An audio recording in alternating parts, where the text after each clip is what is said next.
diskusi yang cukup menegangkan Pak ya. Sekali lagi terima kasih, nama saya Buya Lewat.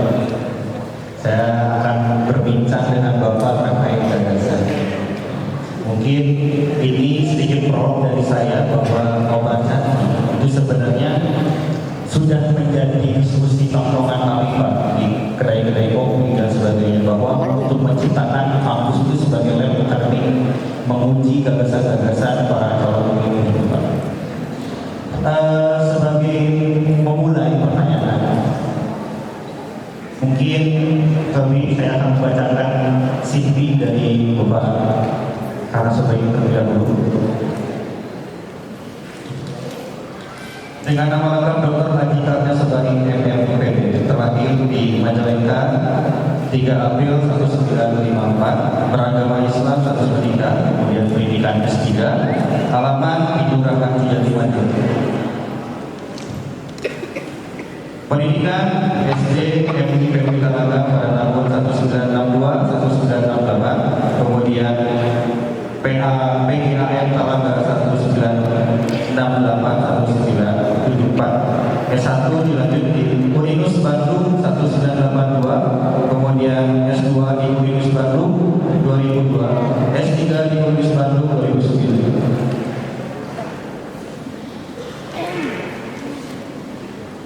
Selanjutnya pada pekerjaan diawali dengan grup PAI pada SDN Bantar Ujung pada tahun 1976 sampai 1983, sebagai guru di STG Negeri Majalengka 1983 1995, dilanjut kepala sekolah SMA Negeri PGRI 3 Majalengka 1995 1999, dilanjut sebagai dosen SKI PU Majalengka 1995 sampai sekarang, Kabin Dikmen Dinas Pendidikan Majalengka 2003-2003, kemudian Kepala Dinas Pendidikan Majalengka 2008, kemudian menjadi dosen di UIN Bandung 2008, Wakil Bupati Pemda Majalengka pada periode 2008 hingga 2013, Wakil Bupati Pemda Majalengka pada periode 2013 hingga 2018, kemudian sebagai Bupati Pemda Majalengka pada periode 2018 hingga 2023. Selanjutnya pengalaman pada organisasi, pernah menjabat sebagai sekretaris pada Pelajar Islam Indonesia Kabupaten pada tahun 1969-1973, kemudian beranggota HMI Kabupaten 1973 sampai 1980, menjadi ketua Kabupaten KAPMI 2004, menjadi wakil ketua PMI Kabupaten 2004 sampai 2008, menjadi wakil ketua PGRI Kabupaten 2004 sampai 2008, kemudian menjadi wakil ketua ICNI pada 2007 hingga sekarang, menjadi wakil ketua Paguyuban Pasukdan dari 2007 hingga sekarang, menjadi wakil ketua DPC PDI Perjuangan Kabupaten Majalengka 2015 hingga 2020. Saat ini menjadi ketua DPC PDI Perjuangan 2019 hingga 2024. Baik.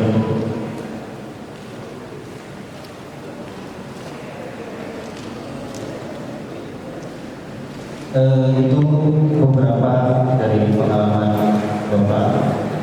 Kita juga mudah mengetahui bahwa hari ini sudah mendeklarasikan dengan Bapak Haji untuk mantap kemudian yakin mencalonkan di Majalengka. Pertanyaan pertama ini sebagai pemantik. Nanti kita akan berdialog, berdiskusi sekitar 30 menit. Setelah itu akan kita lempar pertanyaan kepada para akademisi, para dosen dan rekan-rekan. Setelah itu baru kepada audiens. Yang pertama yang saya pertanyakan dan menjadi kegelisahan saya, melihat dari pengalaman Bapak sudah menjabat di Majalengka, menjadi pertanyaan, kenapa pada saat ini Bapak memutuskan untuk mencalonkan kembali? Seperti yang kita tahu bahwa di Majalengka itu sedang membutuhkan figur-figur anak muda. Kenapa kesempatan untuk mencalonkan PDI Perjuangan di Majalengka ini tidak diserahkan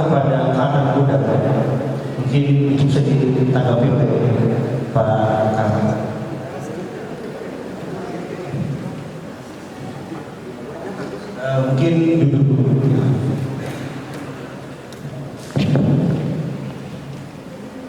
Bismillahirrahmanirrahim. Assalamualaikum warahmatullahi wabarakatuh. Selamat sore, salam sejahtera bagi kita semua. Salam berasun. Alhamdulillah, syukurillah, warahmatillah. Wala hawla wala quwwata illa billah.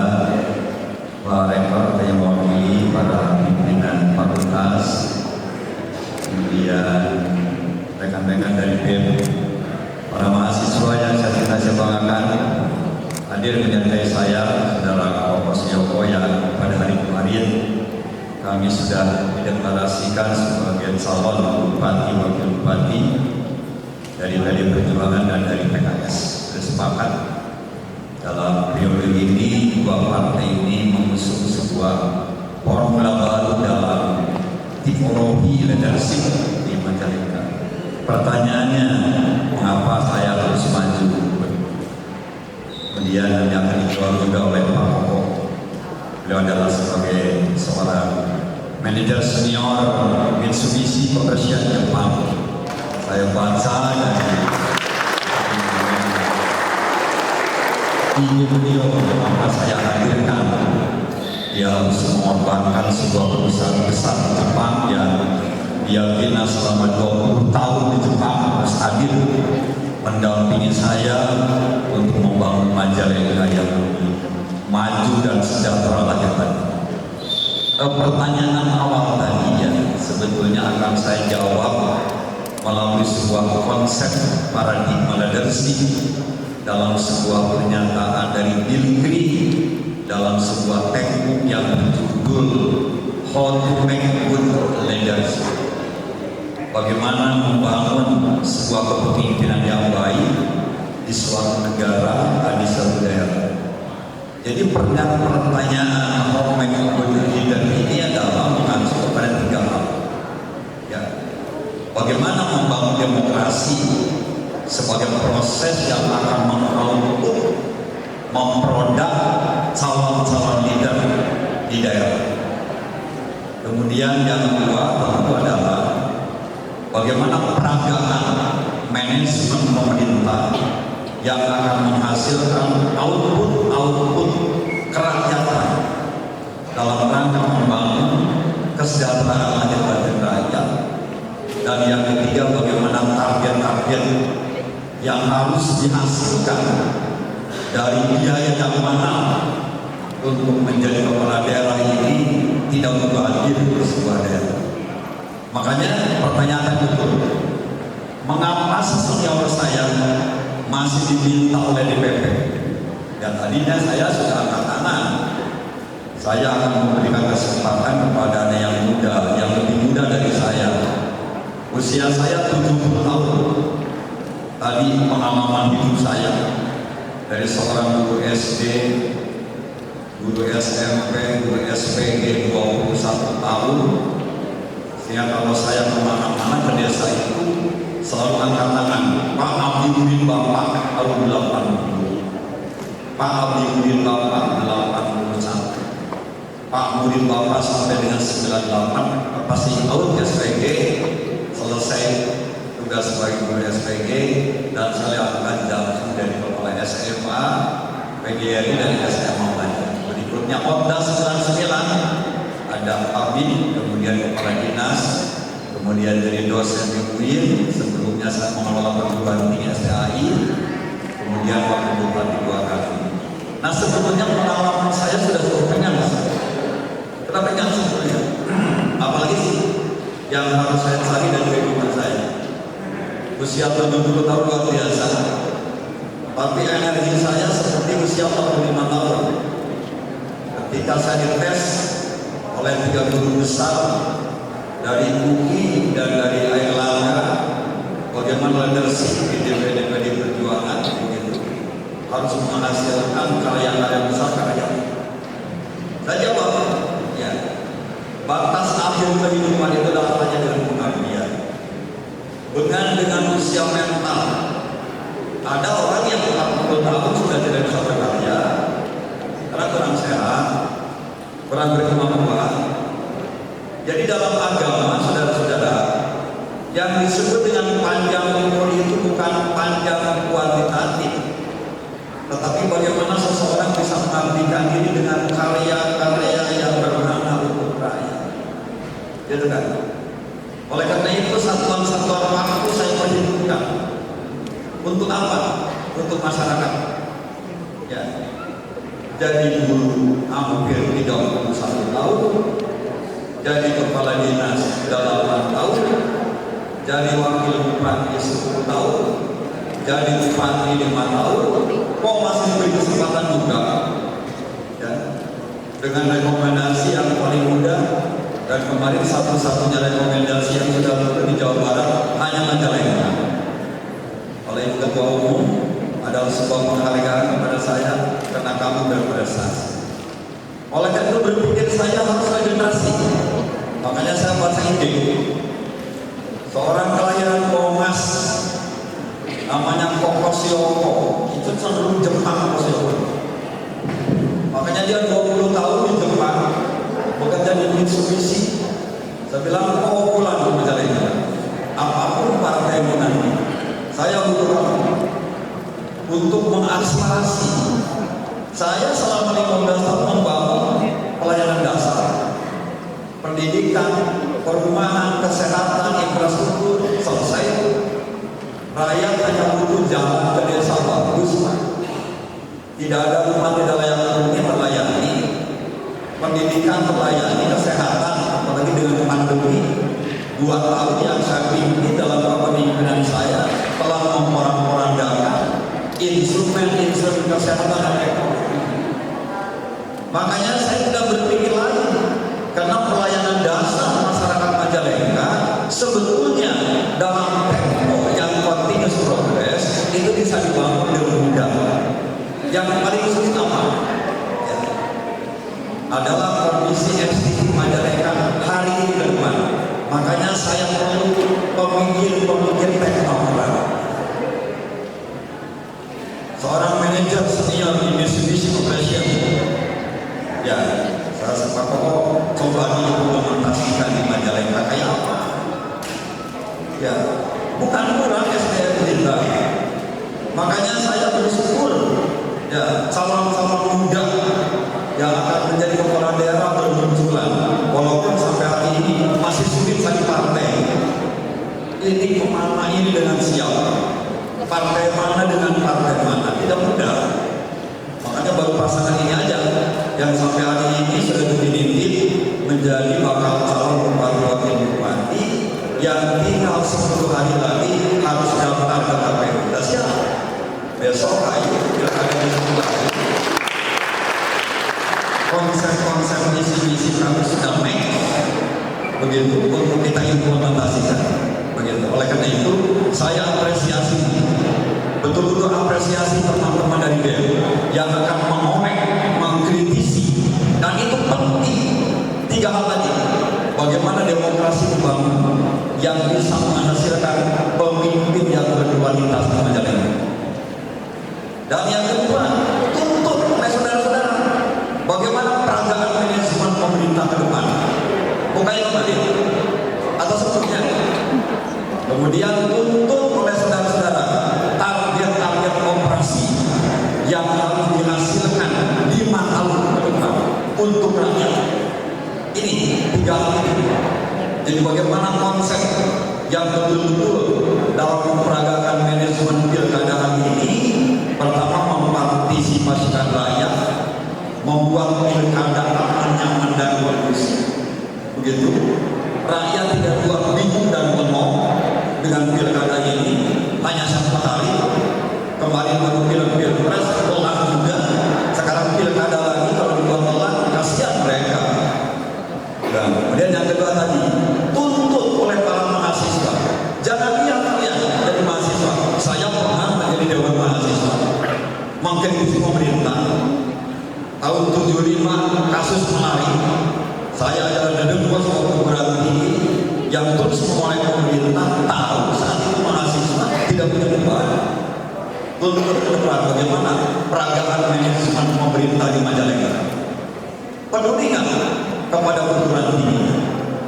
Dan selama 40 tahun terakhir Saya adalah orang yang pertama sebagai bupati yang peduli dengan perguruan tinggi, dengan memberikan hibah kepada semua perguruan tinggi. Ya. Ya, belum. APBD belum hadir untuk memberikan beasiswa total kepada mahasiswa terbaik di Kabupaten Majalengka. Itu belum. Jadi pedulinya kepada perguruan tinggi bagaimana pemimpin ke depan? Ini ada ulama, ada yang sisa, ada yang lain sebagainya, ada SAI, ya, ada IPB. Potensial sebetulnya. Sudah kapal langsung bergerak untuk hadir dengan 3 hal tadi. Ya, bagaimana maka demokrasi yang sehat dalam pilkada? Bagaimana dituntut nanti pemimpin terpilih memperagakan manajemen yang betul-betul berpihak kepada rakyat. Dan yang ketiga, mana untuk rakyat, mana? Gitu, saya kira itu dia. Ya, itu suatu yang sangat menarik. Jadi ternyata memang sudah terkomunikasi antara Bapak dan Bapak Kowo ya, sehingga sudah mantap.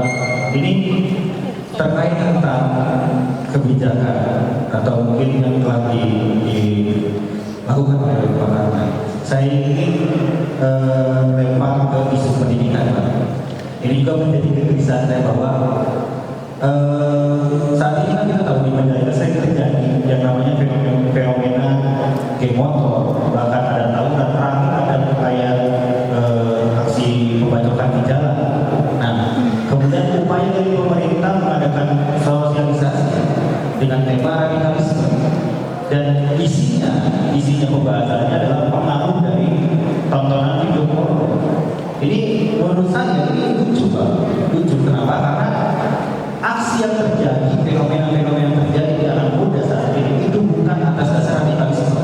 Itu adalah anarkis dan juga kriminalitas yang terjadi faktornya pendidikan buruk, juga kemiskinan. Radikalisme itu justru kita menuntut berpikir fundamental sehingga kita bisa merasakan keresahan sosial dan mengkritik pada pemerintah. Itu baru radikalisme, Pak. Demo seperti itu ya, itu radikalisme. Nah, yang terjadi Majalengka pada saat ini itu bagi saya anarkis yang difaktorkan kepada pendidikan yang masih belum layak. Seperti data yang saat ini bahwa lulusan yang kuliah aja masih banyak yang putus, Pak. Ijazah SMA masih sedikit, masih banyak di Majalengka yang hanya mentok di ijazah SD dan SMP. Dengan melihat faktor Bapak sebagai pendidikan, mungkin Bapak bisa menanggapi hal tersebut.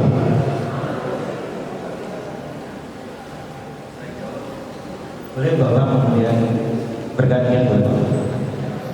Baik, saudara-saudara, rancang bangun ya pendidikan yang harus didasarkan kepada kebutuhan masyarakat, itulah yang rancang bangun yang berorientasi kepada bagaimana agar pendidikan hadir untuk semua atau seluruh masyarakat di Majalengka. Pertanyaan saya kan dari guru, saya kembali ketika menghitung berapa APK SD, berapa APK SMP, berapa APK SMA, berapa APK perguruan tinggi. Dan yang paling memperhatikan saudara-saudara adalah Majalengka belum termasuk kepada daerah yang memiliki daya saing tinggi dalam APK perguruan tinggi. Artinya apa?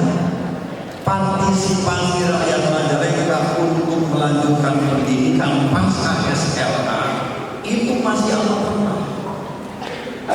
Setelah kita memiliki data statistik dari SMA, SMK, dan MA, berapa persentase anak-anak yang melanjutkan dari sekolah itu ke perguruan tinggi?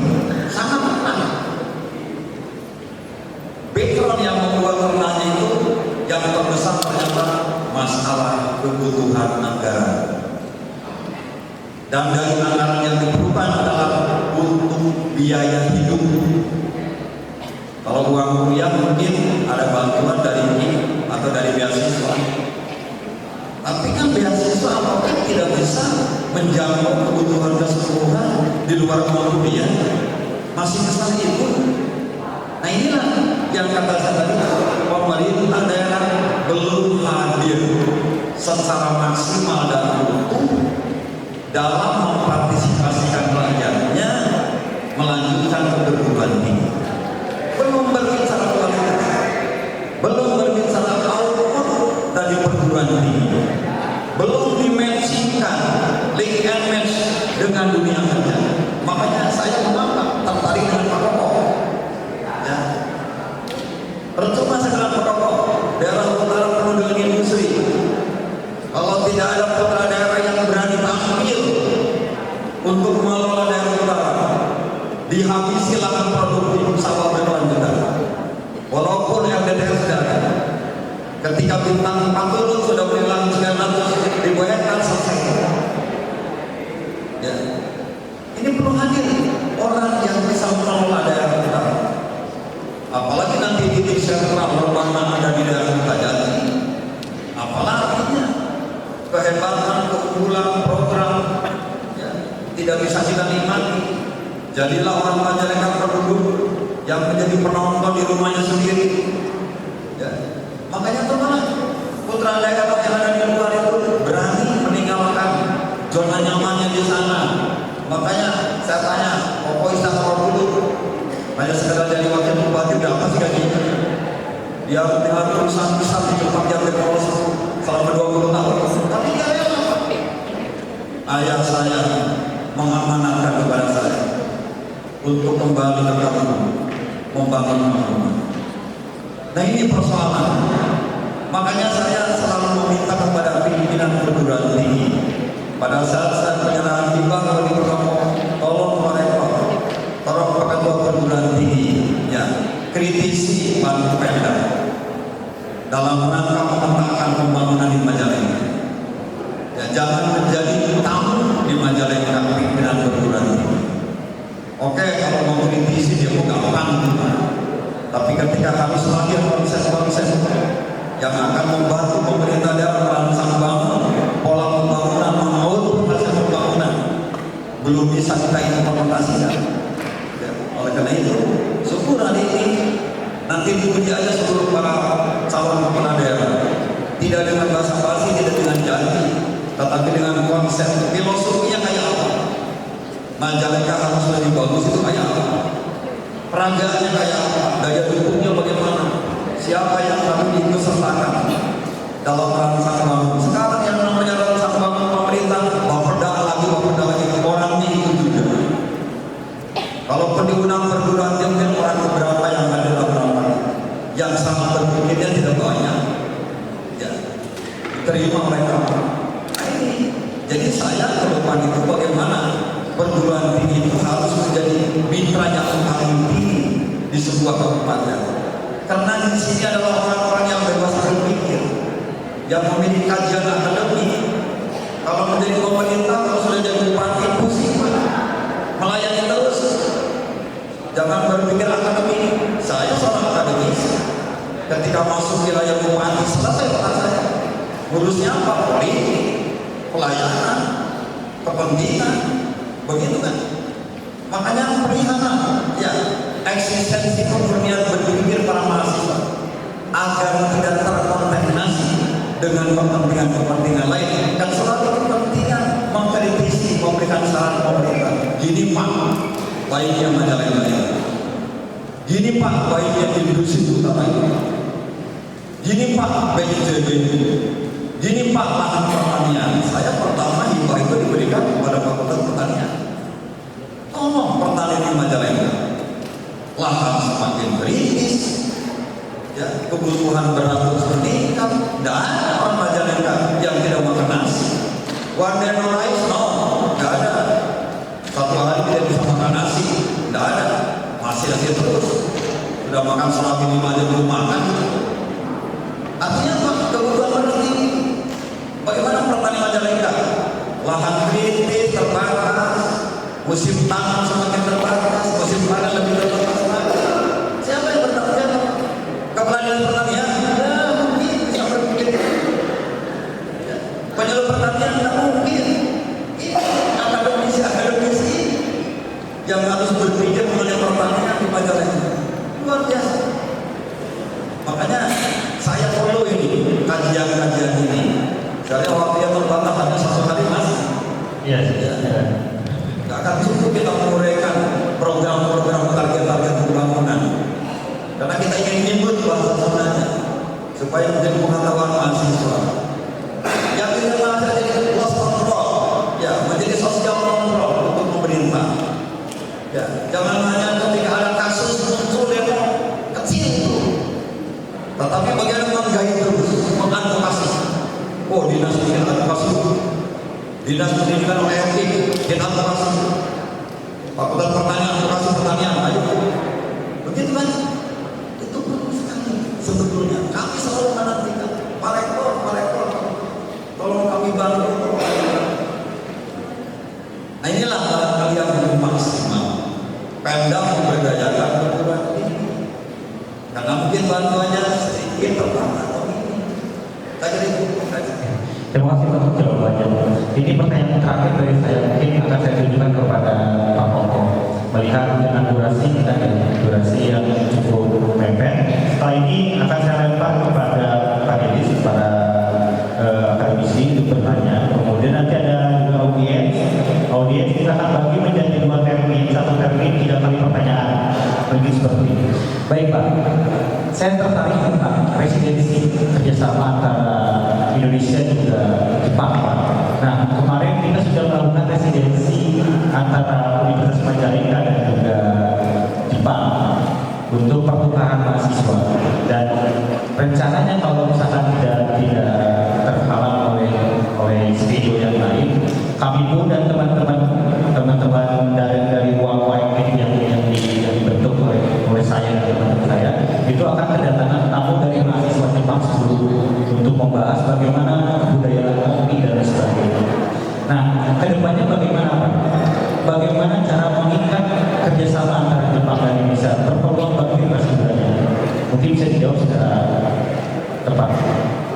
Boleh saya beri. Baik, Assalamualaikum warahmatullahi wabarakatuh. Pertama, saya mau kenalkan diri saya terlebih dahulu. Saya lahir di Sumberjaya. Pendidikan saya SMA di SMA 1 Jatiwangi. Pendidikan perguruan tinggi negeri di Indonesia saya di beberapa tempat.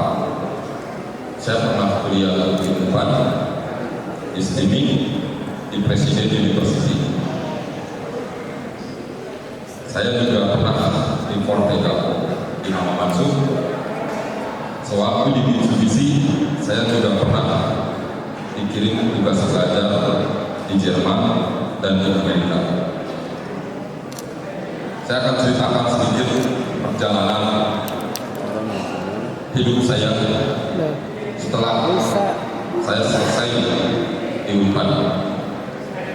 Tahun 2000 saya dapat tugas belajar ke Jepang, tepatnya di kota Hamamatsu di Shizuoka. Selesai, saya pertama kali bekerja di Toyota di kota Nagoya. Seperti kita ketahui, orang Indonesia, perusahaan otomotif terbesar itu Toyota. Tetapi kalau perusahaan terbesar di Jepang sebenarnya bukan Toyota. Kalau bidang otomotif ya Toyota, tapi korporasi terbesar itu Mitsubishi. Dan saya beruntung, sewaktu perjalanan saya dari Nagoya ke Tokyo, saya duduk bersebelahan dengan Presiden Direktur Mitsubishi Corporation. Terjadilah dialog dengan saya dengan beliau, karena awalnya saya orang Jepang. Terjadi dialog. Akhirnya saya ditawarkan sama beliau pindah kerja di Mitsubishi Corporation. Akhirnya saya pindah. Sangat luar biasa Mitsubishi Corporation. Kalau saya tarik bagaimana Mitsubishi membangun industrinya, sangat luar biasa semangat ini awalnya. 1870 Iwasaki sang membangun Mitsubishi. 2 tahun sebelumnya terjadi restorasi Meiji, di mana saat itu Jepang mulai menerima teknologi dari luar, membuka dirinya pengaruh dari luar. Dari situlah Mitsubishi terbangun sampai saat ini. Sampai saat ini mahasiswa terbaik Jepang biasanya mereka mengejar bagaimana supaya bisa bekerja di Mitsubishi. Nyambung ke pertanyaan tadi, apa sih konsep apa atau bagaimana sih menghubungkan nanti Majalengka dengan Jepang? Saya berbicara Jepang karena pengalaman saya di Jepang. Kalau menghitung kurang lebih 25 tahun saya touching bersentuhan dengan Jepang.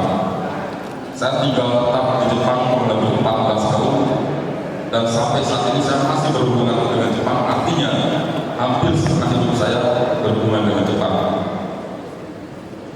Ada konsep saya yang ingin saya terapkan di Majalengka mengenai bagaimana membangun sumber daya manusia di Majalengka untuk menghadapi era ke depan. Bagaimana mengatasi kurangnya tenaga kerja di Majalengka, bagaimana mengisi banyaknya kekosongan tenaga kerja di Jepang. Seperti kita ketahui, Majalengka saat ini sangat menarik buat pelaku industri. Majalengka bagian utara, berapa banyak perusahaan yang sudah dibangun. Tapi apakah sampai sekarang yang bekerja di perusahaan tersebut orang Majalengka semua? Tidak. Kenapa? Permasalahan utamanya anak-anak kita lulusan SMA, STM, skillnya belum bisa diterima oleh pelaku industri. Saya ada 2 konsep yang ingin saya capai khusus untuk mengatasi tenaga kerja di Majalengka. Pertama, dengan adanya perusahaan-perusahaan di Majalengka, kita manfaatkan bagaimana anak kita supaya bisa bekerja di perusahaan lokal. Mungkin semua orang sudah tahu saat ini untuk masuk perusahaan-perusahaan tersebut bahkan harus bayar. Kenapa harus bayar? Permasalahan utamanya kenapa anak-anak kita mau masuk perusahaan harus bayar? Permasalahan utamanya adalah skill. Karena anak-anak kita tidak dibekali dengan skill yang sesuai yang dibutuhkan perusahaan tersebut.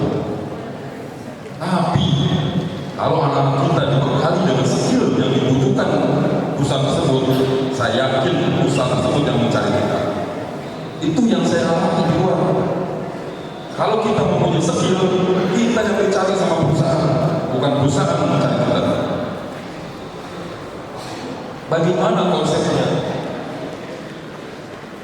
Konsep pertama, saya ingin membangun semacam balai latihan kerja. Seperti kita ketahui anak-anak STM, SMA sekarang, walaupun jurusannya otomotif, tapi sebenarnya skillnya tuh belum bisa diterima sama industri. Karena setahu saya mesin-mesin di industri dengan mesin-mesin yang buat praktek di STM, di SMA itu sangat jauh berbeda. Mesin-mesin di industri sekarang sudah menggunakan CNC. Untuk praktek kita, anak kita di SMA itu bahkan masih jauh sekali. Jadi awal saya ingin membangun balai latihan kerja yang sesuai permintaan industri. Contoh, berapa banyak perusahaan tekstil kita tanya ke mereka, apa sih yang dibutuhkan oleh perusahaan ini buat karyawannya? Mungkin salah satunya bisa menjahit. Ya kita bikin pelatihan menjahit, kita tawarkan kembali ke perusahaannya. Itu untuk konteks lokal. Untuk konteks internasional, Jepang setiap tahun membutuhkan tenaga kerja yang sangat luar biasa. Ini kesempatan juga nih buat anak-anak muda Majalengka untuk mengambil peluang tersebut. Dalam artian, saya tidak akan berbicara ini peluang mendapatkan gaji besar, bukan. Yang paling penting, anak-anak muda kita mendapatkan ilmu, pengalaman, attitude, disiplin dari Jepang. Sangat luar biasa. Ada 18 bidang yang sangat membutuhkan tenaga kerja di Jepang. Kita bisa penuhi dari PLK tadi. Jadi adanya balai latihan kerja tersebut, selain untuk mensupport kebutuhan industri lokal, kita tawarkan juga ke rekan-rekan saya di Jepang.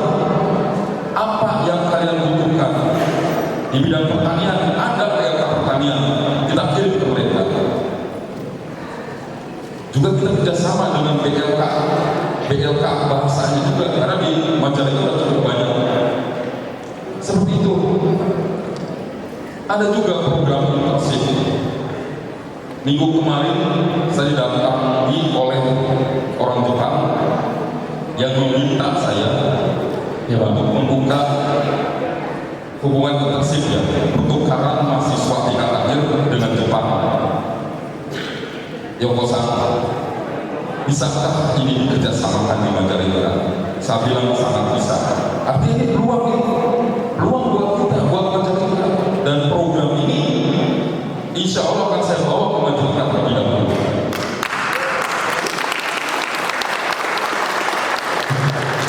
Minggu kemarin saya mungkin saya potong untuk selanjutnya pertanyaan dari mobil. Siap. Cukup. Terima kasih. Namun tadi poin-poinnya juga cukup menarik, kerjasama tentang program-program yang akan dibangun oleh Bapak Koko.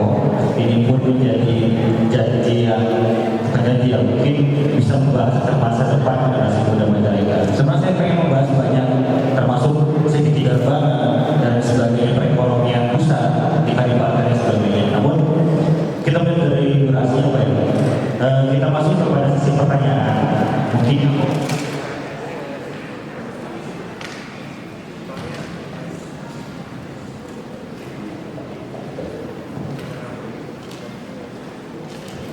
kita akan lempar kepada mobil. Pertama, mungkin dari jajaran rekanan barangkali akan bertanya.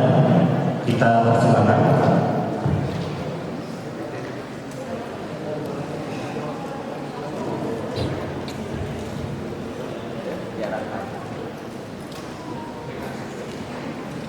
Bagaimana dari para akademisi akan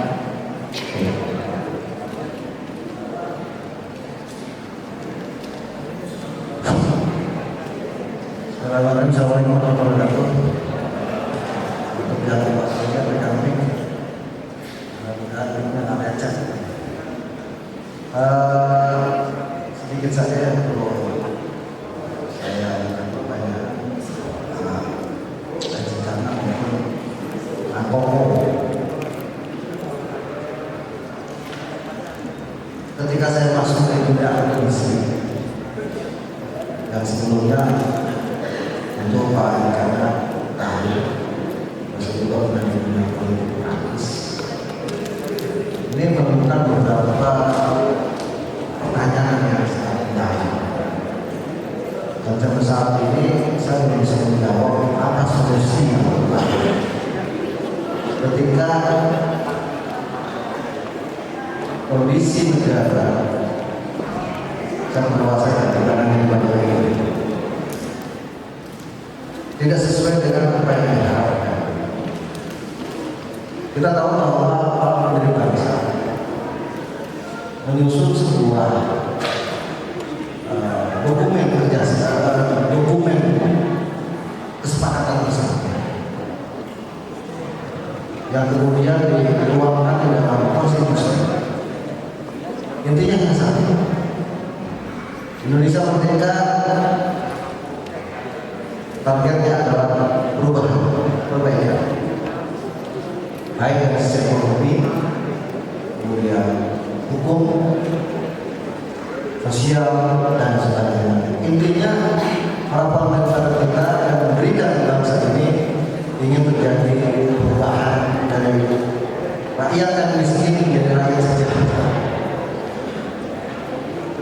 Cita-cita tersebut tentu harus dilaksanakan bersama-sama. Tadi saya sampaikan ada eksekutif pada saat itu mereka. Namun pada kenyataannya kita tahu bahwa tingkat kemiskinan masih dominan, termasuk di negara ini. Ada 10% sekian, artinya masih tinggi. Kemudian angka harapan hidup, rata-rata lama sekolah. Kalau tidak salah di tahun 2023 kita terhadap lama sekolah masyarakat Jawa Timur misalnya di 7 tahunan, artinya SD, sekolah SD, SMP lah, gitu. Nah, ketika bapak-bapak ini kemudian diamanati menang dalam proses pilkada, apa yang akan bapak-bapak lakukan? Melakukan sebuah proses kecepatan ke arah sana. Apalagi tadi karena sudah 3 periode, 2 periode di wakil bupati dan 1 periode di bupati. Dan yang saya tahu, eksekutif memiliki kewenangan yang luas, sangat luas, dan itu dilindungi oleh undang-undang. Walaupun terlihat katakan pada dasarnya kesetaraan antara 3 proses kekuasaan itu sama, namun pada tataran implementasi eksekutif dalam bupati memiliki kewenangan yang mutlak, bisa mutlak. Pertanyaannya, apakah langkah yang akan dilakukan untuk bisa membuat sebuah perubahan yang signifikan? Karena ya tadi dari mulai harapan itu rata-rata lama sekolah tingkat pendidikan itu masih di bawah level nasional atau beberapa lembaga lain yang sudah, termasuk untuk pelindungan tenaga kerja. Kita sering mendengar banyak calon tenaga kerja yang mengeluh karena minimnya upah yang mereka terima dibanding dengan kebutuhan. Itu yang pertanyaan kedua, saya ingin bertanya, sampai saat ini saya belum tahu upah minimum Majalengka ini di kisaran 22.100. Yang saya tanyakan, pertimbangan apa pemerintah Kota Majalengka menyetujui, walaupun itu tetap pusat provinsi, menyetujui upah seperti itu, sementara kalau kita begitu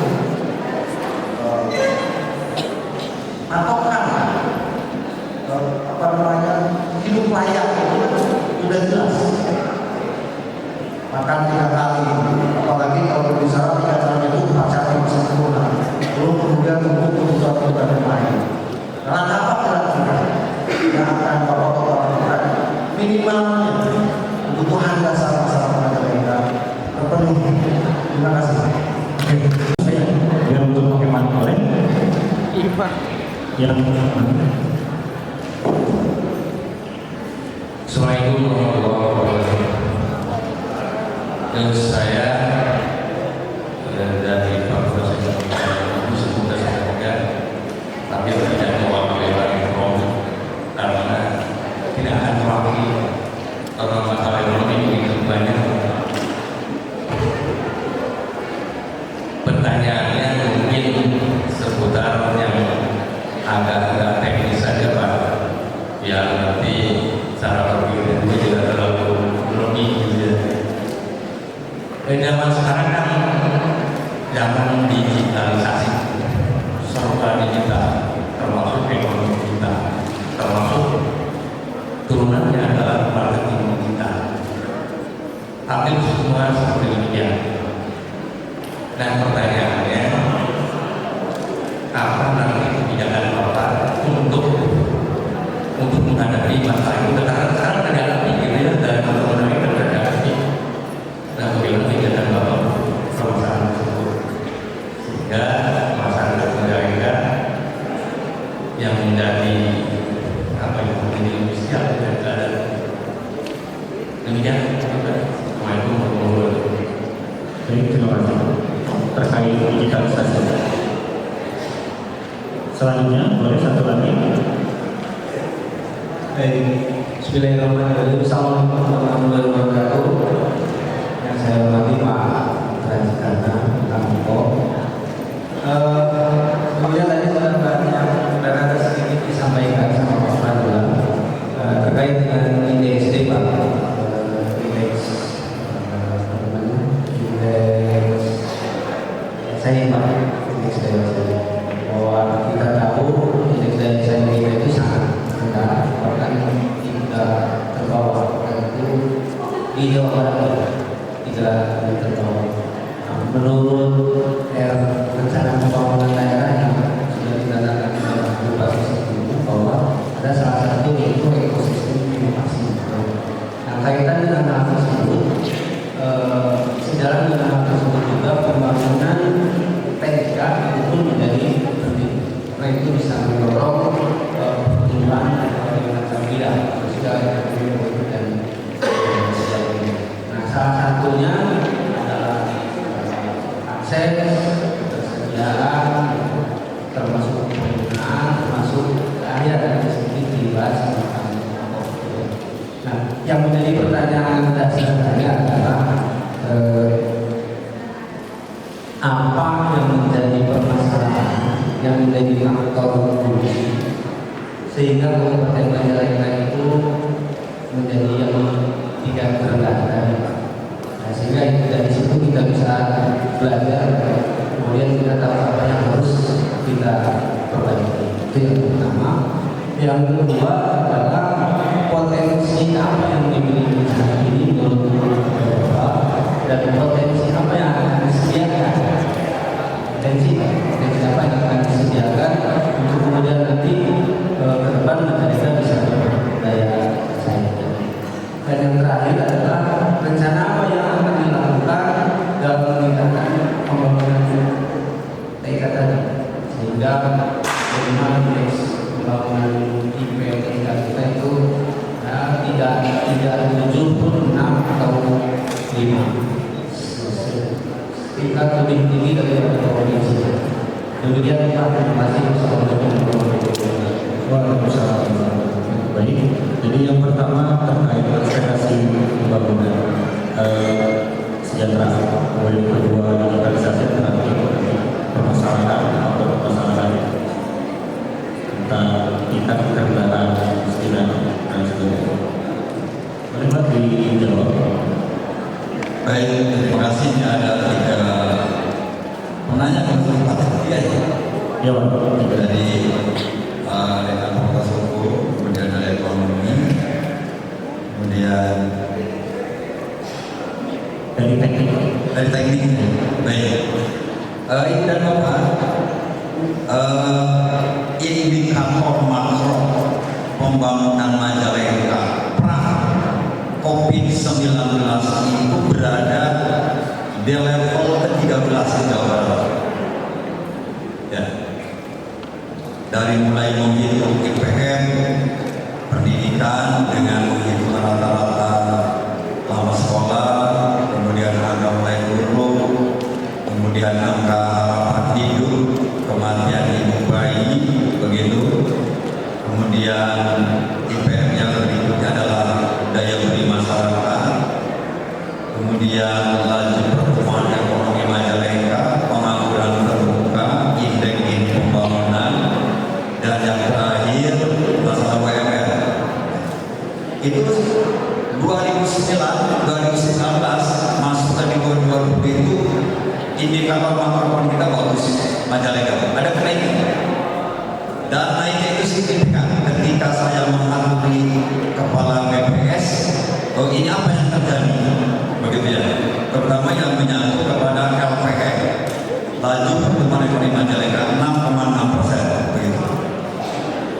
Begitu masuk kepada masa-masa kritis dengan pandemi COVID-19, terjadi perubahan yang sangat ekstrim, terutama yang menyangkut kemiskinan, dari 9,2 poin menjadi 12,4 poin.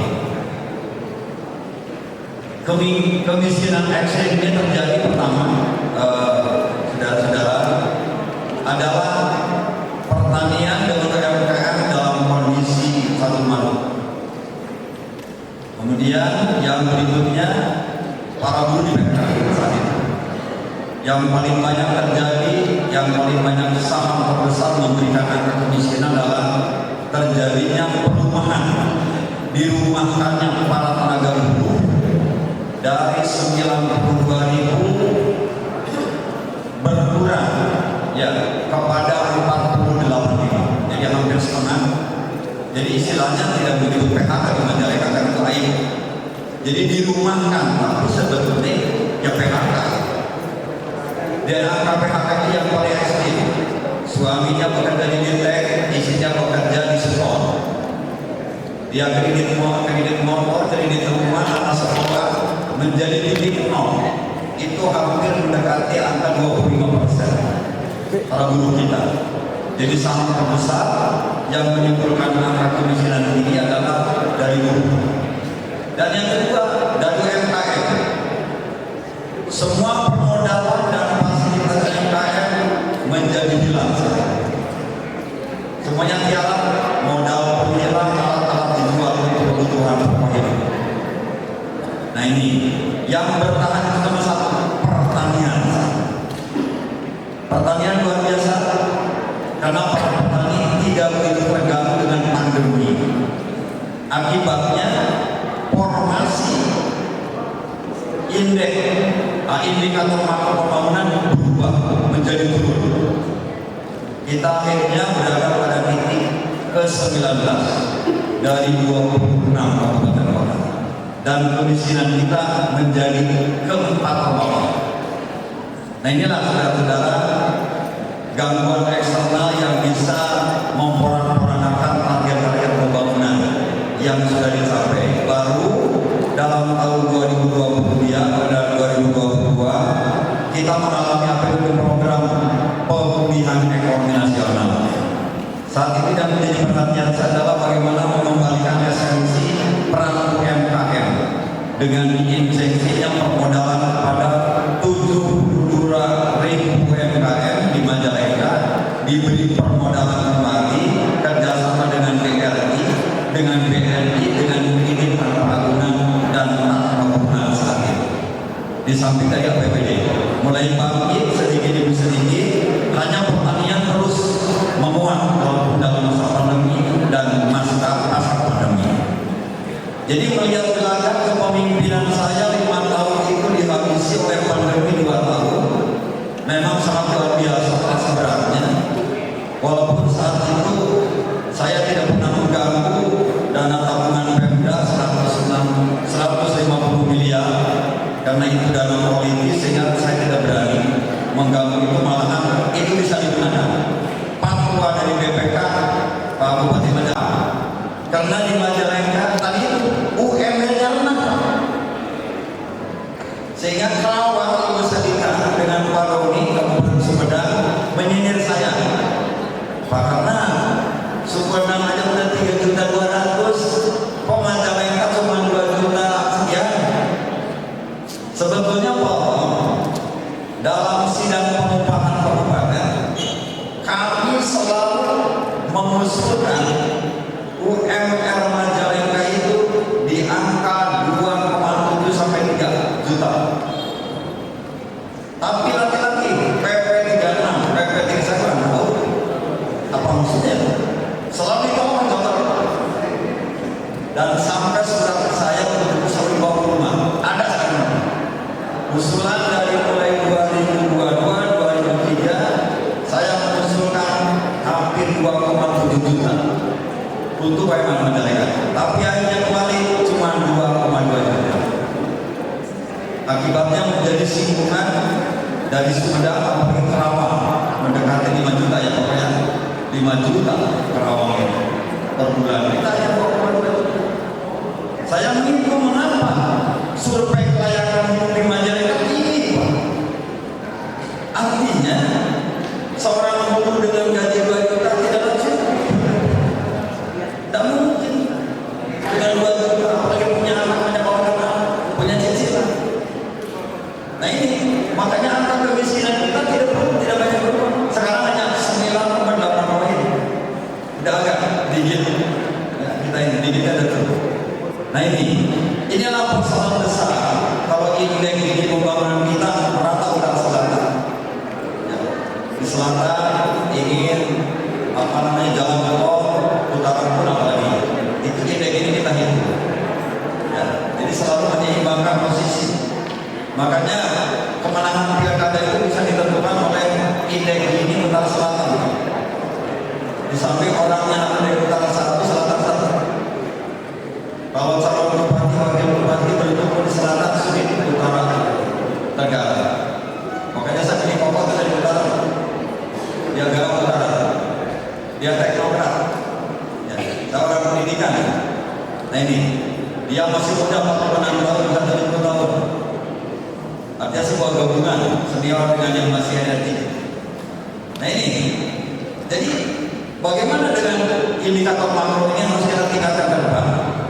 Inilah yang akan saya minta bantuan perguruan tinggi seperti Unpad untuk membantu mengkaji strategi ini.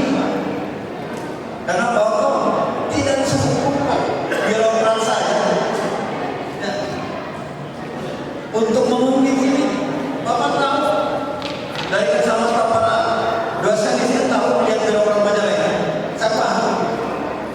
Mereka menjadi negara dengan persyaratan usia, dengan persyaratan akhirnya. Disuruh menyalurkan S3 aja sulit. Saya perintahkan 1 tahun 6 orang S3 yang menjawab 1 orang. Dan sebelum itu SPPDN lagi. Dan ini saya kan paling ngotot saya. Coba dokter saya bilang, kita punya 3 rumah sakit Majalengka, Cidaras dan Talaga. Masa kita selalu minjam dari Cirebon 40 juta 1 bulan kita kontrak spesialis. Bukan daerah kita sekolahkan, nggak lulus. Dibiayai juga nggak lulus. Akhirnya daerah lain yang lulus. Nah ini, ya makanya saya pemikiran teman-teman dari perguruan tinggi untuk melakukan bangunan betul-betul miskin. Saya tidak menang dengan kualitas birokrasi di Majalengka. Bapak saya bisa melihat segitu. Kalau ikut dalam masyarakat kita aja segitu. Cerita inovasi, akselerasi. Itu cerita-cerita yang biasa berjalan dan tidak biasa. Nah ini, mulai kali ini betul. Kalau keprihatinan masih terjadi sampai hari ini. Dokumentasi foto. Tentang daya saing kita betul. Tapi adanya yang waktu pas awal masuk. Jadi saya butuh makanya SDM pernah. Ya saya minta coba kerjasama dengan rumah. Semua kepala desa harus bekerja. Ada perintah dari sana. Masih ya. Tidak boleh ada lagi pegawai Pemda yang tidak S1. Saya perintah. Sampai ada bilang saya kamu belajar dulu. Kamu belajar dulu. Kalau saya bilang karena penting itu. Sama mereka coba kerjasama. Dimudahkan dihitung kerja mahasiswa, kerja birokrat kami yang sudah masuk usia kerja dengan SKS. Pernah sih. Untuk S2 saja saya perintahkan coba kamu S2 dulu memang. Kamu kan yang namanya kan dari kantor gampang ya. Paling gampang saya kalau birokrat ke sana, ke teknis, ke kantin, S1 aja terus-terusan. Nggak usung saya kalau di birokrasi. Nah ini juga bisa menjadi penentu daya saing. Ya. Kalau mereka hanya bekerja rutinitas dari kiri ke kanan ke kiri gitu yang rutinitas, nggak ada inovasi yang lahir akibat dari bertambahnya ilmu dari perkuliahan. Nah ini. Kemudian yang berikutnya, nah ini ya, tentang 2 kekuatan yang harus terus kita galakan dalam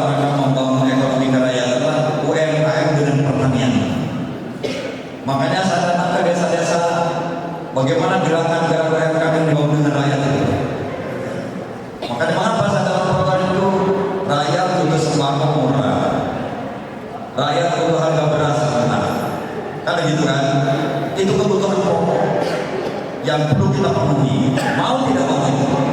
Karena itu keseharian mereka.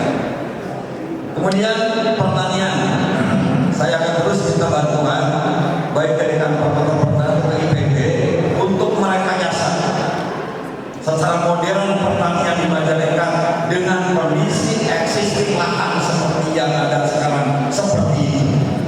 Lahan semakin terbatas, pemikiran-pemikiran program ini. Ayo kita pernah diskusi dengan kabupaten, hasilkan produk pikiran kita. Sulit Pak, bupati menjadi walaupun sudah jadi bupati, walaupun urusan itu aja. Birokrat tadi saya katakan, temukan mereka sulit melangkah kalau sudah jadi birokrat. Siapa yang leluasa berpikir?